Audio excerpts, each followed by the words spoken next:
China siap mengepur pasar keuangan dengan kebijakan barunya.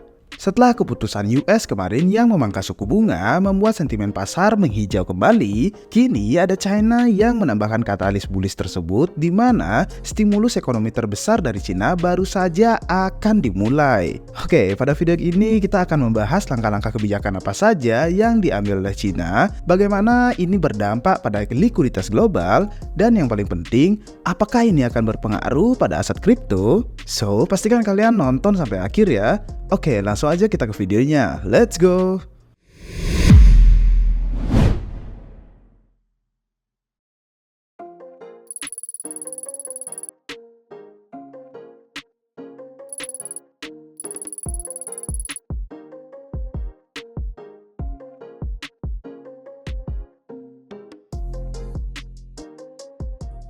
Apa itu likuiditas global dan apa pentingnya dalam pasar keuangan? Oke, sebelum kita masuk lebih dalam tentang stimulus dari China, kita perlu memahami apa itu likuiditas global dan mengapa itu sangat penting, terutama untuk aset berisiko seperti saham dan juga kripto. Likuiditas global merujuk pada seberapa mudah uang dapat diakses di seluruh dunia. Hal ini ditentukan oleh seberapa banyak uang yang dicetak oleh bank sentral, seberapa rendah suku bunganya, dan seberapa mudah bank dan lembaga keuangan lain bisa memberikan pinjaman. Ketika bank sentral seperti Federal Reserve di Amerika dan Bank Sentral China mencetak lebih banyak uang dan menurunkan suku bunga, otomatis akan meningkatkan jumlah uang yang beredar di pasaran. Ini adalah momen yang baik untuk aset berisiko seperti kripto karena investor memiliki lebih banyak uang untuk berinvestasi. Contohnya, pada tahun 2022 ketika krisis COVID-19 melanda, The Fed meluncurkan stimulus besar-besaran, mencetak uang triliunan dolar, dan menurunkan suku bunga ke level terendahnya. Akibatnya, aset-aset seperti saham dan kripto mengalami lonjakan harga yang sangat signifikan. Nah, sekarang giliran China, yang dimana mereka mengambil langkah besar dengan kebijakan moneternya. Dengan suntikan likuiditas besar-besaran dari mereka, kita bisa melihat efek yang serupa di pasar global, terutama di pasar kripto. Nah, pertanyaannya, mengapa sekarang China? Kalau kita lihat, China sedang dilanda perlambatan ekonomi yang terbalik dari Amerika Serikat, yaitu deflasi. Dari beberapa data yang saya akan tampilkan, kalian bisa melihat bagaimana kondisi China sekarang. Dan di konten-konten sebelumnya, kita udah sempat juga singgung terkait hal dengan China. Jadi, kalian bisa tonton video tentang makro sebelum-sebelumnya ya. Stimulus dari China. Minggu ini kita melihat sesuatu yang jarang banget terjadi. 3 pejabat tinggi dari China, Pan Gongxiang, Gubernur Bank Sentral China atau PBOC, Li Yunji, Menteri Administrasi Keuangan Nasional, dan Wu Qing, Ketua Komisi Regulasi Sekuritas China, mengadakan konferensi pers bersama di Beijing. Mereka mengumumkan serangkaian kebijakan besar untuk mendongkrak ekonomi dari China. Ini dianggap sebagai langkah yang paling agresif dari China sejak pandemi COVID-19 lalu. Ada beberapa kebijakan besar yang diumumkan beberapa hari lalu, kami sudah merangkumnya menjadi 7 bagian. Yang pertama, pemotongan suku bunga jangka pendek.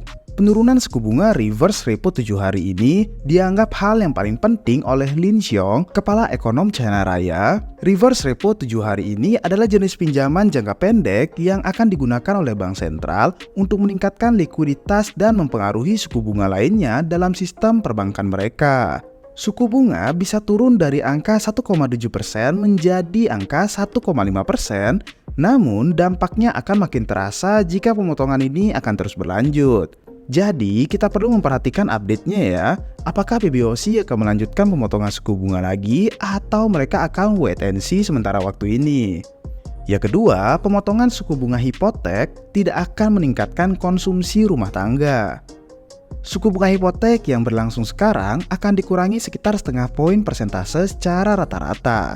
Nah, Betty Wong, kepala ekonom di Oxford Economics, mengatakan langkah tersebut akan mempersempit kesenjangan suku bunga antara hipotek baru dan yang sudah ada, yang dimana telah menjadi motivasi utama bagi para pembeli rumah untuk melunasi pinjaman rumah mereka lebih awal selama beberapa tahun terakhir ini. Yang ketiga, pemotongan cadangan wajib untuk mengurangi tekanan pada bank. Bank Sentral mengumumkan pemotongan setengah poin persentase terhadap Required Reserve Ratio atau yang kita kenal rasio cadangan wajib, yaitu jumlah uang tunai yang harus disimpan oleh bank komersial sebagai cadangan mereka. Pemotongan RRR ini akan membantu mengurangi tekanan pada profitabilitas bank dengan mengurangi bagian aset mereka yang terkunci di PBOC dengan tingkat pengembalian yang rendah. Nah, langkah ini sebagian besar adalah untuk membantu meningkatkan sentimen positif karena masalah saat ini bukan karena bank kekurangan dana untuk meminjamkan, tapi kurangnya permintaan pinjaman yang berkualitas di tengah sentimen yang suram. Pemotongan ini diperkirakan akan memberikan likuiditas sekitar 1 triliun yuan atau sekitar 141 miliar US dollar ke dalam pasar keuangan. Nomor 4, perubahan rasio uang muka rumah dikurangi. Gubernur PBOC juga mengatakan bahwa rasio uang muka untuk pembelian rumah kedua akan dikurangi dari level 25% menjadi 15% setelah langkah serupa untuk pembelian rumah pertama pada bulan Mei lalu. Kemungkinan langkah ini diperkirakan memiliki dampak yang terbatas karena beberapa orang kemungkinan tidak terlalu tertarik untuk mengambil hipotek yang lebih besar untuk membeli rumah properti kedua mereka ketika momentum harga keseluruhan masih cenderung turun. Yang kelima, program relending dapat mengurangi keraguan bank.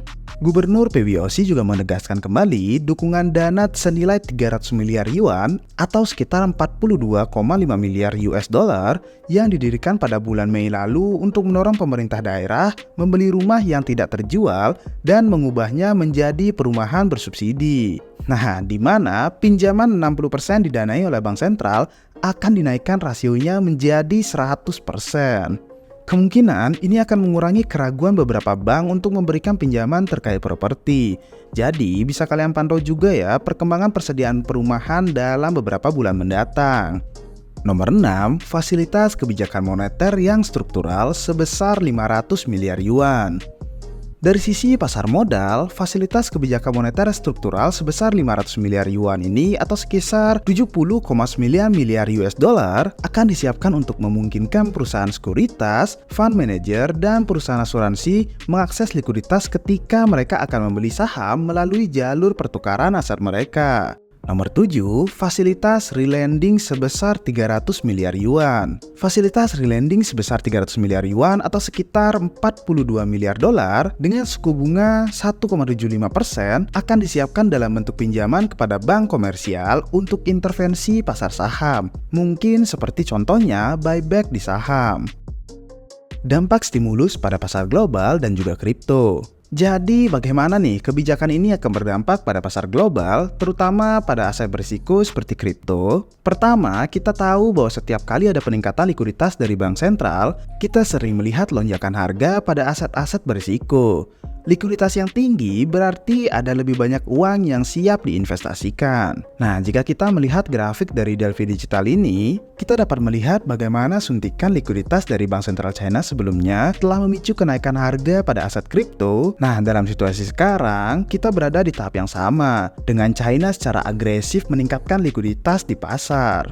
Tentu saja ini bukan soal China aja. Amerika Serikat juga berperan besar dalam siklus kali ini. Kita masih di dalam fase di mana The Fed Amerika Serikat mungkin akan melonggarkan kebijakan moneternya lagi dan memberikan stimulus dari kebijakan fiskalnya yang dimana akan semakin memperkuat skenario likuiditas meningkat pesat di dalam pasar global.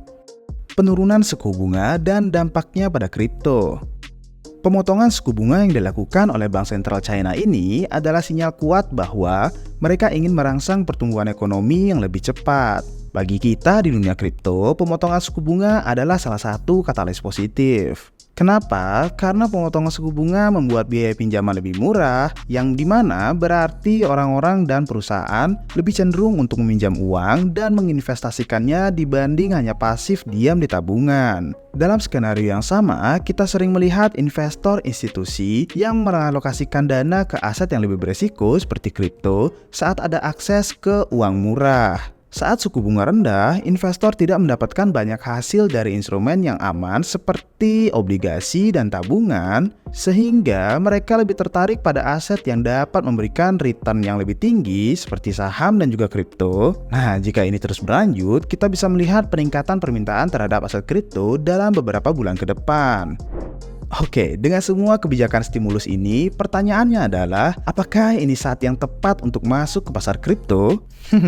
Jika kita melihat likuiditas yang terus meningkat dan pemotongan suku bunga yang terjadi di berbagai negara, mungkin bisa kita rasakan we are so back. Balik lagi ke kalian ya guys, ini bukan berupa ajakan atau saran investasi. Yang paling penting adalah kalian melakukan riset kalian mandiri sebelum kalian masuk ke pasar. So, gimana menurut kalian guys? Apakah bull market sudah di depan mata? Berikan tanggapan kalian di kolom komentar ya. Oke, sekian aja untuk video hari ini. Jika merasa bermanfaat, silahkan like dan subscribe. Dan nyalakan lonceng notifikasinya biar nggak ketinggalan konten-konten menarik dari Republik Rupiah. So, sampai jumpa di video-video selanjutnya. Cheers!